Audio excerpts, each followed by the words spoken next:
ಪ್ರೀತಿ ವೀಕ್ಷಕರೇ, ಯುಪಿಐ ನಲ್ಲಿ ಮಹತ್ವದ ಬದಲಾವಣೆ. ಕೇಂದ್ರ ಸರ್ಕಾರದ NPCI ಇದನ್ನ ಮಾಡಲು ಹೊರಟಿದೆ.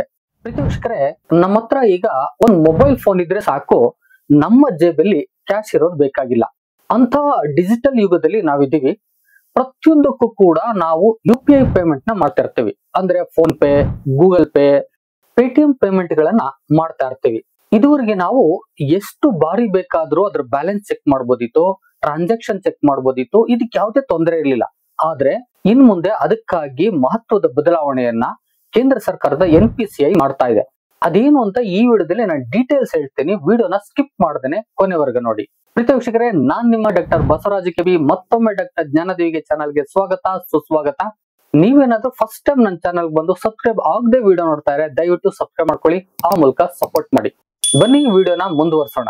UPI ಯೂನಿಫೈಡ್ ಪೇಮೆಂಟ್ ಇಂಟರ್ಫೇಸ್ ದೇಶದಾದ್ಯಂತ ಕ್ಯಾಶ್ಲೆಸ್ ಟ್ರಾನ್ಸಾಕ್ಷನ್ ನಡೆಸಬೇಕು ಅಂತ ಹೇಳಿ ಕೇಂದ್ರ ಸರ್ಕಾರ ನಿರ್ಧಾರ ಮಾಡಿದ್ಮೇಲೆ ಒಂದು ಬೃಹತ್ ಗಾತ್ರದ UPI ಪೇಮೆಂಟ್ ಗಳು ಆಗ್ತಾ ಇದಾವೆ.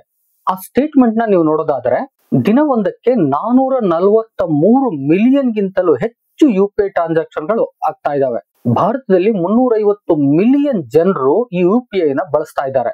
NPCI ಕೊಟ್ಟಿರ್ತಕ್ಕಂಥ ಒಂದು ಡೇಟಾವನ್ನ ನಾವು ನೋಡೋದಾದ್ರೆ ಮೇ 2025 ತಿಂಗಳಲ್ಲಿ 673 ಬ್ಯಾಂಕ್ಗಳು UPI ವ್ಯವಸ್ಥೆಯನ್ನ ಅಳವಡಿಸಿಕೊಂಡಿವೆ. ಇನ್ನು ಇದರ ವಾಲ್ಯೂಮ್ ನ ನೋಡೋದಾದ್ರೆ 18,677.46 ಮಿಲಿಯನ್. ಇನ್ನು ಇದರ ವ್ಯಾಲ್ಯೂ ನ ನೋಡೋದಾದ್ರೆ 25,14,297.01 ಕೋಟಿ. ಇಷ್ಟು ಬೃಹತ್ ಗಾತ್ರದ ವಹಿವಾಟು UPI ನಿಂದ ನಡೀತಾ ಇದೆ. ಇದರಲ್ಲಿ ಬದಲಾವಣೆಗಳನ್ನ ತರಬೇಕು ಅಂತ ಹೇಳಿ NPCI ಆಲ್ರೆಡಿ ಬ್ಯಾಂಕ್ಗಳಿಗೆ ಒಂದು ಸೂಚನೆಯನ್ನ ನೀಡ್ಬಿಟ್ಟಿದೆ. ಈ NPCI API ಅಂದ್ರೆ ಅಪ್ಲಿಕೇಶನ್ ಪ್ರೋಗ್ರಾಮಿಂಗ್ ಇಂಟರ್ಫೇಸ್ ಬಳಕೆಯ ಹೊಸ ನಿಯಮಗಳನ್ನ ಹೊರತರ್ತಾ ಇದೆ. ಹಾಗಾದ್ರೆ ಈ ಬದಲಾವಣೆಗಳೇನು ಅಂತ ನೋಡೋಣ ಬನ್ನಿ. ಮೊದಲನೇದಾಗಿ ಬ್ಯಾಲೆನ್ಸ್ ಚೆಕ್ ನಲ್ಲಿ ಬದಲಾವಣೆ. ಏನು ಜನರು UPI ಬಳಸಿ ಬ್ಯಾಲೆನ್ಸ್ ಚೆಕ್ ಮಾಡ್ಕೊಳ್ತಾ ಇದ್ರೋ ಎಷ್ಟು ಬಾರಿ ಮಾಡ್ಲಿಕ್ಕೆ ಸಾಧ್ಯ ಇತ್ತು. ಆದ್ರೆ ಇನ್ನು ಮುಂದೆ ದಿನವೊಂದಕ್ಕೆ 50 ಬಾರಿ ಮಾತ್ರ ಬ್ಯಾಲೆನ್ಸ್ ಚೆಕ್ ಮಾಡಬಹುದು. ಇನ್ನು ನೀವೇನಾದ್ರೂ 2 ಅಪ್ಲಿಕೇಶನ್ ಬಳಸ್ತಾ ಇದ್ರೆ like phone pay, Google pay, ಈ ತರ ಏನಾದ್ರೂ ಅಪ್ಲಿಕೇಶನ್ ಬಳಸ್ತಾ ಇದ್ರೆ ಒಂದರಲ್ಲಿ 50 ಬಾರಿ ಚೆಕ್ ಮಾಡಬಹುದು. ಅಂದ್ರೆ ಫೋನ್ ಪೇ ನಲ್ಲಿ ಬ್ಯಾಲೆನ್ಸ್ ಚೆಕ್ ನ 50,000 ಮಾಡಿದ್ರೆ ಗೂಗಲ್ ಪೇ ನಲ್ಲೂ ಕೂಡ ಬ್ಯಾಲೆನ್ಸ್ ಚೆಕ್ ನ 50,000 ಮಾಡಬಹುದು. ಈ ತರದಲ್ಲಿ ನಿಮ್ಮ ಅಪ್ಲಿಕೇಶನ್ ತಕ್ಕನಾಗೆ 50 ಟೈಮ್ಸ್ ದಿನವೊಂದಕ್ಕೆ ಮಾಡಬಹುದು. ಅದಕ್ಕಿಂತ ಹೆಚ್ಚಿಗೆ ಮಾಡಿದ್ರೆ ಏನಾಗುತ್ತೆ ಅಂತ ನೀವು ಕೇಳೋದಾದ್ರೆ ಆ ಅಪ್ಲಿಕೇಶನ್ ನಿಮ್ಗೆ ಬ್ಯಾಲೆನ್ಸ್ ನ ತೋರಿಸೋದಿಲ್ಲ, ಅಂದ್ರೆ ಸಪೋರ್ಟ್ ಮಾಡೋದಿಲ್ಲ, ಅಲ್ಲಿಗೆ ಸ್ಟಾಪ್ ಆಗ್ಬಿಡತ್ತೆ. ನೀವು ಕೇಳ್ಬೋದು 50 ಸಾರಿ ನಾವು ಬ್ಯಾಲೆನ್ಸ್ ಚೆಕ್ ಮಾಡ್ತೀವ ಅಂತ ಹೇಳಿ. ಜಸ್ಟ್ ಇಮ್ಯಾಜಿನ್ ಮಾಡಿ, ಎಲ್ಲಿ ಹೋದ್ರೂ ಕೂಡ ನಾವು ಫೋನ್ ಪೇ, ಗೂಗಲ್ ಪೇ ಅಥವಾ ಪೇಟಿಎಂ ಪೇ ಗಳನ್ನ ಮಾಡ್ತಾ ಇರ್ತೀವಿ. ಅಂತ ಸಂದರ್ಭದಲ್ಲಿ ನಾವು ತರಕಾರಿ ತರಕ್ ಹೋದಾಗ, ಬಸ್ ಟಿಕೆಟ್ ತೆಗೆದುಕೊಂಡಾಗ, ಯಾವ್ದೋ ಒಂದು ಮಾಲ್ಗೆ ಹೋದಾಗ, ಯಾವ್ದೋ ಒಂದು ಅಂಗಡಿಗೆ ಹೋದಾಗ, ಇನ್ನೆಲ್ಲೋ ಒಂದು ಹಣ್ಣು ತೆಗೆದುಕೊಂಡಾಗ ಪ್ರತಿಯೊಂದು ಕಡೆನೂ ಕೂಡ ನಾವೇನ್ ಮಾಡ್ತಾ ಇದೀವಿ, UPI ಪೇಮೆಂಟ್ ನ ಮಾಡ್ತಾ ಇದೀವಿ. ಜೊತೆಗೆ ತಕ್ಷಣದಲ್ಲೇ ಕೆಲವು ಜನಕ್ಕೆ ಏನ್ ಮಾಡುತ್ತೆ, ಬ್ಯಾಲೆನ್ಸ್ ಚೆಕ್ ಮಾಡೋ ಒಂದು ಹವ್ಯಾಸ ಇರುತ್ತೆ. ಅದು ಕೌಂಟಬಲ್, ಅದು ಅವ್ರಿಗೆ ಗೊತ್ತಿಲ್ಲೇನೆ ಚೆಕ್ ಮಾಡ್ತಾ ಇರ್ತಾರೆ, ಬಹುತೇಕವಾಗಿ ಚೆಕ್ ಮಾಡ್ತಾ ಇರ್ತಾರೆ. ಅದಕ್ಕಾಗಿ NPCI 50 ಟೈಮ್ಸ್ ಮಾತ್ರ ಪರ್ ಡೇ ಅವಕಾಶವನ್ನ ಕೊಟ್ಟಿದೆ. ಇನ್ನು ಎರಡನೇದಾಗಿ ವಹಿವಾಟಿನ ಸ್ಥಿತಿಯನ್ನ ಚೆಕ್ ಮಾಡೋದು. ಇದರಲ್ಲೂ ಕೂಡ ಬದಲಾವಣೆಯನ್ನ ತರ್ತಾ ಇದೆ. ಅಂದ್ರೆ ಟ್ರಾನ್ಸಾಕ್ಷನ್ ಚೆಕ್ ಮಾಡ್ತೀವಲ್ಲ, ಅದರಲ್ಲೂ ಬದಲಾವಣೆಯನ್ನ ತರ್ತಾ ಇದೆ.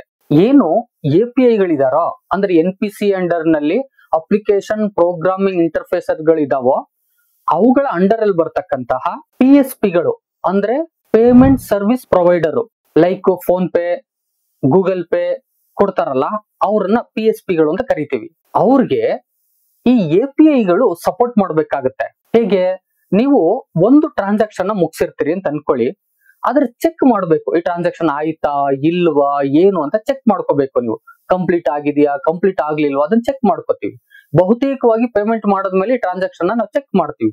ಆ ಚೆಕ್ ಮಾಡುವ ಸಂದರ್ಭದಲ್ಲಿ ನಾವು ಈಗ ಮತ್ತೆ ತಕ್ಷಣದಲ್ಲಿ ಮಾಡ್ಕೊಳ್ತಾ ಇದ್ದೋ ಆ ಟ್ರಾನ್ಸಾಕ್ಷನ್ ಕೂಡ ನಮಗೆ ಗೊತ್ತಾಗ್ತಾ ಇತ್ತು, ಆಗಿದೆ ಇಲ್ಲ ಅಂತ ಗೊತ್ತಾಗ್ತಾ ಇತ್ತು. ಇನ್ನು ಮುಂದೆ 90 ಸೆಕೆಂಡ್ ಅಂತರದಲ್ಲಿ ಒಂದು 3 ಪರಿಶೀಲನೆಯನ್ನ ಮಾಡಬಹುದು. ಆ ಟ್ರಾನ್ಸಾಕ್ಷನ್ ಚೆಕ್ ನ ಮಾಡಬಹುದು. ಹೆಚ್ಚು ಮಾಡ್ಲಿಕ್ಕೆ ಆಗೋದಿಲ್ಲ, ಅದಕ್ಕೆ ಟೈಮ್ ಬೇಕಂತೆ. ಅಂದ್ರೆ ತಕ್ಷಣದಲ್ಲಿ ನೀವು ಟ್ರಾನ್ಸಾಕ್ಷನ್ ಮಾಡ್ಲಿಕ್ಕೆ ಹೋದ್ರೆ ಅಲ್ಲಿ ಸರ್ವರ್ಗಳು ಬಿಸಿ ಆಗ್ತಾವಂತೆ, ಸರಿಯಾಗಿ ಕೊಡೋಕಾಗೋದಿಲ್ವಂತೆ. ಒಮ್ಮೊಮ್ಮೆ ನೋಡಿ ನಿಮ್ಗೆ ಆ ಟ್ರಾನ್ಸಾಕ್ಷನ್ ಕಂಪ್ಲೀಟ್ ಆಗಿದೆಯಾ ಅಂತ ನೋಡಿದ್ರೆ ಇನ್ನೂ ಆಗಿಲ್ಲ, ಅಥವಾ ಪೆಂಡಿಂಗು ಅಂತೆಲ್ಲ ಬರ್ತಾ ಇರುತ್ತಲ್ಲ, ಆ ಸಮಸ್ಯೆ ಆಗ್ತಾ ಇದೆಯಂತೆ. ಅದನ್ನ ಕ್ಲಿಯರ್ ಮಾಡೋಕ್ಕೋಸ್ಕರನೇ ಈ ತರದಲ್ಲಿ 90 ಸೆಕೆಂಡ್ ಒಳಗಡೆ ಒಂದು 3 ಬಾರಿ ನೀವು ಟ್ರಾನ್ಸಾಕ್ಷನ್ ಚೆಕ್ ಮಾಡ್ಲಿಕ್ಕೆ ಅವಕಾಶ ಸಿಗುತ್ತೆ. ಅದು ಮತ್ತೆ ಮಾಡ್ಲಿಕ್ಕೆ ಅವಕಾಶ ಸಿಗಲ್ಲ, ಟೈಮ್ ತಗೊಳುತ್ತೆ, ಆ ನಂತರದಲ್ಲಿ ಕೊಡುತ್ತೆ. ಈ ಬದಲಾವಣೆಯನ್ನು ಕೂಡ ತರಲಿಕ್ಕೆ ಹೋಗ್ತಾ ಇದ್ದಾರೆ. ಇನ್ನು ಬ್ಯಾಂಕ್ ಅಕೌಂಟ್ ಯಾವ ನಂಬರ್ಗೆ ಲಿಂಕ್ ಆಗಿದೆ ಅಂತಕ್ಕಂಥದ್ದನ್ನ ಚೆಕ್ ಮಾಡೋದು. ಬಹುತೇಕರು ಏನ್ ಮಾಡ್ತಾರೆ ಅಂತ ಹೇಳಿದ್ರೆ, ಪ್ರತಿ ಬಾರಿ ಈ ಬ್ಯಾಂಕ್ಗೆ ಯಾವ ಫೋನ್ ನಂಬರ್ ಲಿಂಕ್ ಆಗಿದೆ ಅಂತಕ್ಕಂಥದನ್ನ ಚೆಕ್ ಮಾಡ್ತಿರ್ತಾರೆ. ನೀವೇನಾದ್ರೂ ಇನ್ ಮುಂದೆ ಈ ಫೋನ್ ನಂಬರ್ಗಳು ಯಾವ ಬ್ಯಾಂಕ್ಗೆ ಲಿಂಕ್ ಆಗಿದಾವೆ ಅಂತಕ್ಕಂಥದ್ದನ್ನ ಮತ್ತೆ ಚೆಕ್ ಮಾಡ್ಬೇಕು ಅಂದ್ರೆ ಲಿಮಿಟ್ ಇದೆ. ಎಷ್ಟು? ದಿನ ಒಂದಕ್ಕೆ 25 ಬಾರಿ ಮಾತ್ರ ಮಾಡಬಹುದು. ಆಮೇಲೆ ಅದು ಸ್ಟೇಟ್ಮೆಂಟ್ ಅನ್ನ ಕೊಡೋದಿಲ್ಲ ಅಥವಾ ತೋರಿಸೋದಿಲ್ಲ. ಕೆಲವು ಸಾರಿ ನೀವು ಆಪ್ ಗಳನ್ನ ಯೂಸ್ ಮಾಡಿದಂತ ಸಂದರ್ಭದಲ್ಲಿ ನಿಮ್ ಮೊಬೈಲ್ ನಂಬರ್ ಹಾಕಿ ಚೆಕ್ ಮಾಡ್ಕೊಳ್ಳಿ ಎಂಬುದಾಗಿ ಕೇಳುತ್ತೆ. ಆಗ ನಾವು ಮೊಬೈಲ್ ನಂಬರ್ನ ಹಾಕ್ತಿವಿ ಅಥವಾ ಡೈರೆಕ್ಟ್ ಆಗಿ ಸಿಮ್ ಕನೆಕ್ಟ್ ಆಗಿರುತ್ತೆ, ನಾವು ಚೆಕ್ ಮಾಡು ಅಂತ ಹೇಳ್ತೀವಿ, ಅದು ಚೆಕ್ ಮಾಡುತ್ತೆ. ಈ ತರದ ಚೆಕ್ಅಪ್ ಗಳನ್ನ ದಿನ ಒಂದಕ್ಕೆ 25 ಸಾರಿ ಮಾತ್ರ ಮಾಡಬಹುದು. ಅದಕ್ಕಿಂತ ಹೆಚ್ಚಿಗೆ ಮಾಡೋಕ್ ಹೋದ್ರೆ ಅದು ಸಪೋರ್ಟ್ ಮಾಡೋದಿಲ್ಲ. ಇನ್ನು 4ನೇದು ಸ್ವಯಂ ಪಾವತಿ ಅಂದ್ರೆ ಆಟೋ ಪೇಮೆಂಟ್. ಇತ್ತೀಚೆಗೆ ಬಹುತೇಕವಾಗಿ ಆಟೋ ಪೇಮೆಂಟ್ ಗಳು ಬಂದ್ಬಿಟ್ಟಿದಾವೆ. ಲೈಕ್ ಯಾರಾದ್ರೂ SIP ಮಾಡಿಸಿದ್ರೆ, ಅಥವಾ ಯಾವ್ದಾದ್ರು ಸಬ್ಸ್ಕ್ರಿಪ್ಷನ್ ತೆಗೆದುಕೊಂಡಿದ್ರೆ, ಅಥವಾ ಟಿವಿ ಚಾನೆಲ್ ಗಳ ಸಬ್ಸ್ಕ್ರಿಪ್ಷನ್ ತಗೊಂಡಿದ್ರೆ, ಅಥವಾ ಬೇರೆ ಯಾವ್ದಾದ್ರು ಚಾನೆಲ್ ಗಳಲ್ಲಿ ಸಬ್ಸ್ಕ್ರಿಪ್ಷನ್ ತೆಗೆದುಕೊಂಡಿದ್ರೆ, ಅಥವಾ ಬ್ಯಾಂಕ್ ಅಲ್ಲಿ ನಿಮ್ಗೆ EMI ಗಳಿದ್ರೆ ಅದಕ್ಕೆ ECS ಮಾಡ್ಸಿರ್ತೀರಿ, ಅದು ಆಟೋ ಪೇಮೆಂಟ್ ಆಗ್ತಾ ಇರುತ್ತೆ. ಇಂಥವೆಲ್ಲವುಗಳನ್ನ ಇನ್ನು ಮುಂದೆ ಒಂದು ಟೈಮ್ ಅಲ್ಲಿ ಮಾತ್ರ ಮಾಡ್ಕೊಡ್ತಾರೆ, ದಿನವಿಡೀ ಮಾಡ್ಕೊಡೋದಿಲ್ಲ. ಹೇಗೆ ಅದು ಅಂತ ಹೇಳಿದ್ರೆ, ಪೀಕ್ ಅವರ್ಸ್ ಬಿಟ್ಟು ಈ ಆಟೋ ಪೇಮೆಂಟ್ ಗಳು ಆಗ್ತಾವಂತೆ. ಸಮಯವನ್ನ ನೋಡೋದಾದ್ರೆ ಬೆಳಿಗ್ಗೆ 10 ಗಂಟೆಯ ಒಳಗೆ ಈ ಆಟೋ ಪೇಮೆಂಟ್ ಆಗ್ಬೋದು. ಆ ನಂತರದಲ್ಲಿ ಮಧ್ಯಾಹ್ನ 1 ಗಂಟೆಯಿಂದ 5 ಗಂಟೆಯ ನಡುವೆ, ಆ ನಂತರದಲ್ಲಿ ರಾತ್ರಿ 9:30 ನಂತರ, ಈ ಸಮಯಗಳಲ್ಲಿ ಮಾತ್ರ ಆಟೋ ಪೇಮೆಂಟ್ ಗೆ ಅವಕಾಶವನ್ನ ಇನ್ನು ಮುಂದೆ ಕೊಡ್ತಾರಂತೆ. ದಿನವಿಡೀ ಆಟೋ ಪೇಮೆಂಟ್ ಆಗ್ಲಿಕ್ಕೆ ಸಾಧ್ಯವಿಲ್ಲ. ನೀವ್ ಅನ್ಬೋದು ಆಟೋ ಪೇಮೆಂಟ್ ಅಲ್ವಾ, ಯಾವಾಗಾದ್ರೂ ಆಗ್ಲಿ ಅಂತ ಅನ್ಕೋಬಹುದು. ಆದರೆ ಥಿಂಕ್ ಮಾಡಿ, ನೀವು ಯಾವ್ದೋ ಟಿವಿ ಸಬ್ಸ್ಕ್ರಿಪ್ಷನ್ ತಗೊಂಡಿರ್ತೀರಿ ಅಂತ ಅನ್ಕೊಳ್ಳಿ. ಆ ಟಿವಿ 11 ಗಂಟೆಗೆ ಬಂದ್ ಆಗ್ಬಿಡುತ್ತೆ. ಆಟೋ ಪೇಮೆಂಟ್ ಇದೆ ಆದ್ರೂ ಬಂದಾಗಿದೆ. ಆದ್ರೆ ನೀವು 11 ಗಂಟೆಯಿಂದ 1 ಗಂಟೆಯವರೆಗೆ ಟಿವಿ ಚಾಲು ಆಗಲ್ಲ. ಯಾಕಾಗಲ್ಲ? ನಿಮ್ಮ ಪೇಮೆಂಟ್ ಕಂಪ್ಲೀಟ್ ಆಗಿರಲ್ಲ. 10 ಗಂಟೆ ಒಳಗಡೆ ಆಗಿದ್ರೆ ಕಂಪ್ಲೀಟ್ ಆಗಿರೋದು, 11 ಗಂಟೆಗೆ ಮುಗೀತು, ಆ ಒಂದು ಟೈಮ್ಗೆ ಕಟ್ ಆಯ್ತು ಟಿವಿ. ಆದ್ರೆ 11 ಗಂಟೆ ಮೇಲೆ 1 ಗಂಟೆವರೆಗೆ ಟಿವಿ ರನ್ ಆಗಲ್ಲ. ಯಾಕೆ? ಅದು ಪೀಕ್ ಅವರ್ಸ್, ಆ ಆಟೋ ಪೇಮೆಂಟ್ ಆಗೋದಿಲ್ಲ. ಮತ್ತೆ 1 ಗಂಟೆಯ ನಂತರದಲ್ಲಿ ಅದೇ ಪೇಮೆಂಟ್ ಆಗುತ್ತೆ, ನಿಮ್ಮ ಟಿವಿ ಚಾಲು ಆಗುತ್ತೆ. ಇದೇ ರೀತಿನಲ್ಲಿ ನಿಮ್ಗೆ ಯಾವ್ದಾದ್ರು ತಕ್ಷಣ ನೋಡ್ಬೇಕು ಅಂತ ಇದ್ರೆ ಈ ಆಟೋ ಪೇಮೆಂಟ್ ಗೆ ಒಂದು ಪೀಕ್ ಅವರ್ಸ್ ಬಿಟ್ಟು ಟೈಮ್ ಅನ್ನು ಕೊಟ್ಟಿರೋದ್ರಿಂದ ಆ ಟೈಮ್ ವರೆಗೆ ನಾವು ಕಾಯ್ಬೇಕು. ಈಗ ನೀವು ಕೇಳ್ಬೋದು, ಏನು ನಮ್ಗೆ ಸರ್ವಿಸ್ ಅನ್ನ ಕೊಟ್ಟಿದ್ದಾರೆ, ಅವರೇ ನೋಡ್ಕೋತಾರೆ ಬಿಡಿ ಅಂತ ಹೇಳಿ. ಇದು ಅವರೇ ನೋಡ್ಕೋಬೇಕಾಗತ್ತೆ. ಇನ್ನು ಪೇಮೆಂಟ್ ಗಳನ್ನ ಇವರು ಯಾವ ಟೈಮ್ ಅನ್ನ ಪೀಕ್ ಅವರ್ಸ್ ಅಂತ ಹಾಕಿ ಕೊಡ್ತಾ ಇಲ್ವೋ, ಆ ಟೈಮ್ ಅನ್ನ ಬಿಟ್ಟು ಪೀಕ್ ಅವರ್ಸ್ ಅಲ್ದೇನೆ ಟೈಮ್ ಕೊಟ್ಟಿದಾರಲ್ಲ, ಅದಕ್ಕೆ ಅವರು ಆಟೋ ಪೇಮೆಂಟ್ ನ ಫಿಕ್ಸ್ ಮಾಡ್ಕೊಂಡ್ರೆ ಅವಾಗ ನಮ್ಗೆ ಸರ್ವಿಸ್ ಆಟೋಮೆಟಿಕ್ ಆಗಿ ಸಿಗುತ್ತೆ. ಇಲ್ಲ ಅಂದ್ರೆ ಮಧ್ಯೆ ಸಮಸ್ಯೆ ಆಗುತ್ತೆ.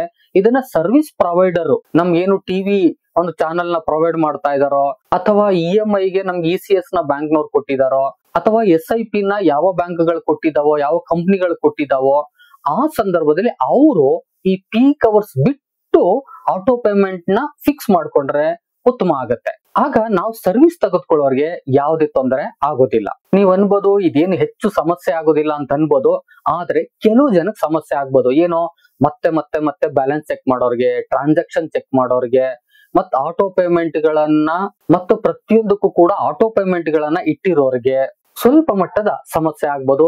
ದೊಡ್ಡ ಮಟ್ಟದ್ದೇನು ಆಗೋದಿಲ್ಲ ಅಂತ ಅನ್ಕೋಬಹುದು. ಆದ್ರೆ ಈ ಬದಲಾವಣೆಯನ್ನ NPCI ಮಾಡ್ಲಿಕ್ಕೆ ಹೊರಟಿದೆ. ಮತ್ತೆ ಏನು PSP ಗಳಿದಾರೋ, ಪೇಮೆಂಟ್ ಸರ್ವಿಸ್ ಪ್ರೊವೈಡರ್ ಅಂದ್ರೆ ಫೋನ್ ಪೇ, ಗೂಗಲ್ ಪೇ ಈ ತರದವ್ರು ಇದಾರೋ, ಇವ್ರಿಗೆ NPCI ಆಲ್ರೆಡಿ ಒಂದು ಮಾಹಿತಿಯನ್ನ ಕೊಟ್ಟಿದೆ. ನೀವು ಜುಲೈ 31 ಒಳಗಡೆ ನಾವು ಎಲ್ಲಾ ಸಿದ್ಧ ಮಾಡ್ಕೊಂಡಿದೀವಿ ಎಂಬುದಾಗಿ ದೃಢೀಕರಣ ಪತ್ರವನ್ನ ನಮ್ಗೆ ಸಲ್ಲಿಸಬೇಕು.